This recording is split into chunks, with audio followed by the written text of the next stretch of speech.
I am going to review on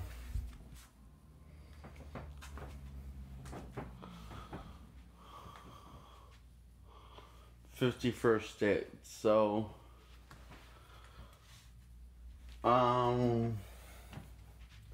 this guy runs into this girl who flirts with her and makes small talk with her, then runs into her again and she doesn't remember her for some reason, literally at all. Turns out she has a serious case of amnesia. In other words, really bad, because she was in a really bad car accident with her father, and she's the one that had to go rush the hospitals, and it made the newspapers and everything. And once she finds out that her father's been keeping this secret from her, and Adam Sandler tries to tell her father that it's not a healthy thing to keep a secret from your daughter, like something like this. I mean, she's going to find out sooner or somehow.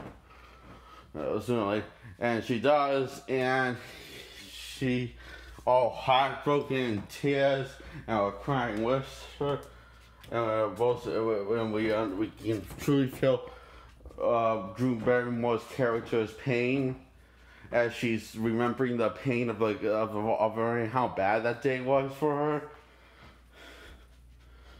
And this is all done but without any doubt, just some music and emotion carried by Drew Barrymore single-handedly on screen.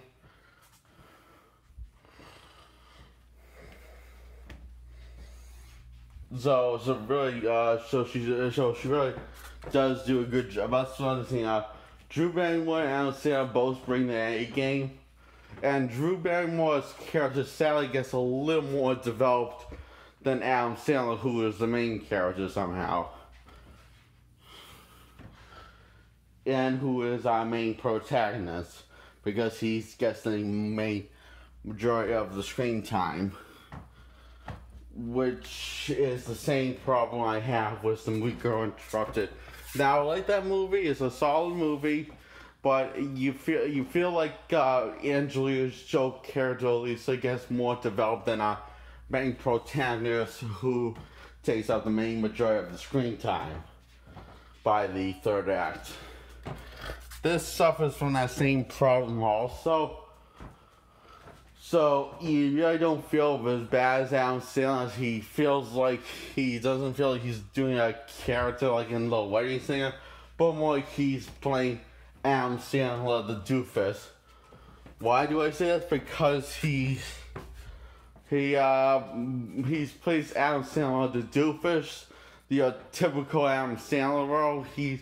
Drew Barrymore does a great job, but Adam Sandler decided to give this role his casual role, Adam Sandler role. The one that can become cringeworthy after a while, but it doesn't become cringeworthy in here. Like in Jack and Jill. Yeah, or like in Grown Ups 1 and 2. Yeah, it's perfectly fine, and that's probably why he is. And what's weird that this film, I'm not sure if it's a romantic comedy or I think it's a romantic comedy. Anyway, so Adam Sandler's character keeps on when she finds out, it's up to Adam Sandler to remind her about the accident, remind her who she is every day. One day she decides to call Chris now, and she freaks out because she does remember him, not because she didn't. And so out of nowhere, so she decides to break up with him. It's because the relationship's not really a healthiest relationship to be in. With her, it's kind of a little unstable and toxic and stuff. Yes. Adam Sandler just wants her to be happy, her character. And therefore, he doesn't argue with her about breaking up, so he just breaks up with her willingly.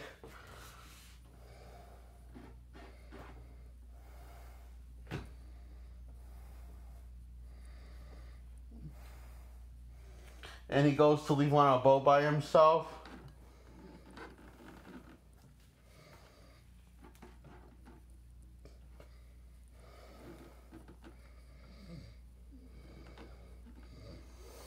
And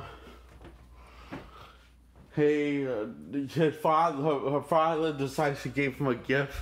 The music that he listened to was his daughter, and it was kind of an asshole thing to do. What does Sailor do? He listens to it. It's mostly played for laughs. Well, Five was laughing. It was the funniest part about Five is the two funniest thing in this show is like when Drew Barrymore beats the shit out of Ripe Snyder and wants to just kill him because it's not good enough for him to just be more like wounded. She wants to kill him with a hockey puck. Not a hockey puck, what's it called? A golf club. It was pretty funny. And Ross kind of runs away yelling, "You crazy bitch!" and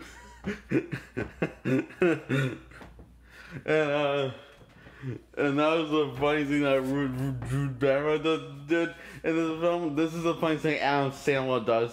He plays the DVD after he got the gift from the father, which is this music, which is this the Beach Boys soundtrack that he listened to with his girlfriend, Drew Barrymore. So it's kind of an asshole thing to do.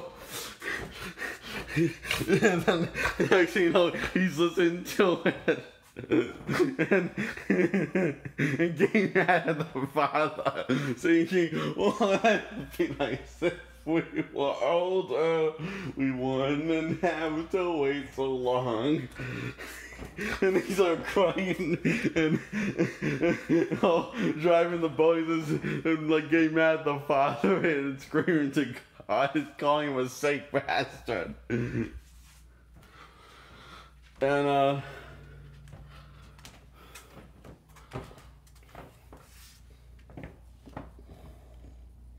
then he figures is God trying to.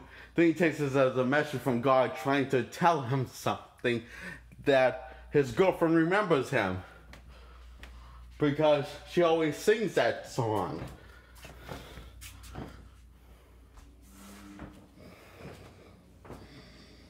Whenever he almost died, when he ran into it, she always sang that song. Whereas that was the song that was playing when they first met, which was also the same song that was playing when I think before she got into that car accident that caused a serious case of amnesia and can't make new memories. So Amazon goes to her only to be let down that she doesn't remember him. But yet she has drawings of him throughout her private art gallery. Yeah. So she doesn't remember him, but she remembers what he looks like.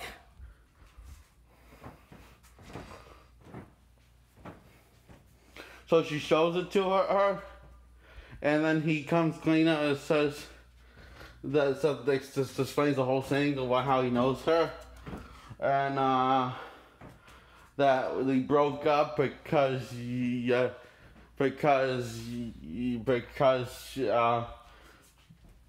was her decision, and she didn't find it was like a healthy relationship, so she decided to call it quits. So what did they do?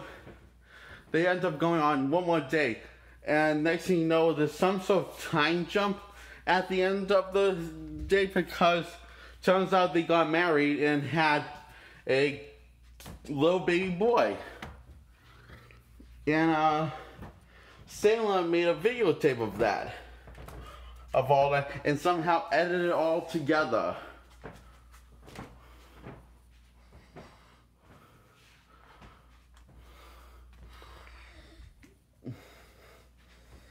Of not just their wedding, but the time she got pregnant, also all the newspapers that caused the accident.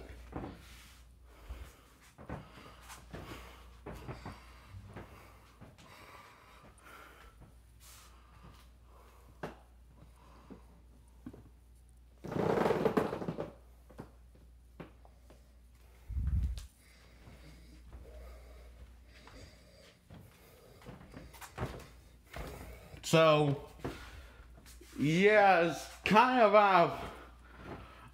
yeah, we don't have no idea how many years they skipped, how far a time jump it is, but even though it's kind of out of nowhere, it's a very charming, heartwarming thing to see this Drew Barrymore character finally at peace and not reliving the same day over again, like in a very unhealthy way that was planned by her father and her brother, who is a douche.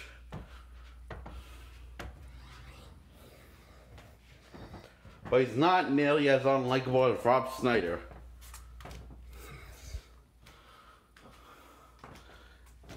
And pretty much any of his roles that whenever he acts. So this film does have its problems. Well, actually, I don't think it has a. The only problem it has is like that Drew Barrymore character gets more fleshed out than Adam Sandler's character, who is the main protagonist in the first act. But then it switched to the film switched to Drew Barrymore's point of view. So technically, so then Drew Barrymore becomes the main protagonist. I remember. Oh, so I guess there's not really any serious problems with the film in that case, because Drew Barrymore was the main protagonist after Sandler is the main protagonist in the first 15 minutes in the first act of the film.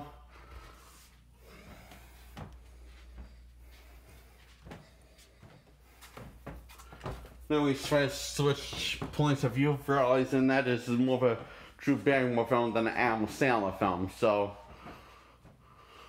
yeah.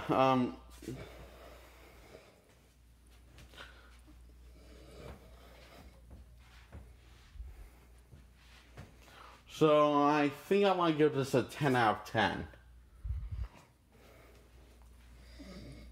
Okay, that's it.